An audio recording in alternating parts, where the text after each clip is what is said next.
கூடிய சீக்கிரம் ஏசி வாங்கிடுவேன். ஹலோ காய்ஸ், ஸோ இன்றைக்கி என்ன எடுத்துருந்தாருங்கன்னு பார்த்தீங்கன்னா பெட்ஷீட்டு.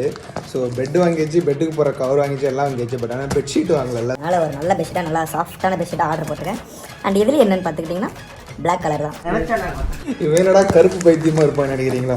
பாருங்க, டிஷர்ட் கூட பிளாக் தான். என் டிஷர்ட் பிளாக் கலர் டிஷர்ட் ஒரு 7 டிஷர்ட் இருக்குது. ஆனால் எல்லோரும் நினைப்பீங்க நான் இப்போ குளிக்காமல் ஒரே டிஷர்ட்டை போட்டுட்ருக்கேன். பட் அப்படி கிடையாது. பட் அப்படி தான். பட் இருந்தாலும் 2 நாளைக்கு ஒரு காலம் அட்லீஸ்ட் குளிச்சிருவோம். சார் நீங்கள் மைண்ட் வாய்ஸ் நினச்சி சத்தமாக பேசிட்டு இருக்கீங்க. அப்போ செம்மையாக இருக்கா பெட்ஷீட்டு. உள்ள கிரே, வெளியே பிளாக். பட் ஆனால் நல்லா இருக்குது, செம்ம சாஃப்டாக இருக்குது. போத்திருக்கோங்கன்னா செம்மையாக இருக்கும். நல்லா குளிராக, நல்லா ஏசியை டாப்பில் வச்சுருப்போம். ஆனால் ஏசி தான் இல்லை. கூடிய சீக்கிரம் ஏசி வாங்கிடுவேன். வேணுங்கிறவங்க போய் வாங்கிக்கோங்க. நான் லிங்க் வந்து ஹைலைட்ஸில் போடுறேன். பாய்.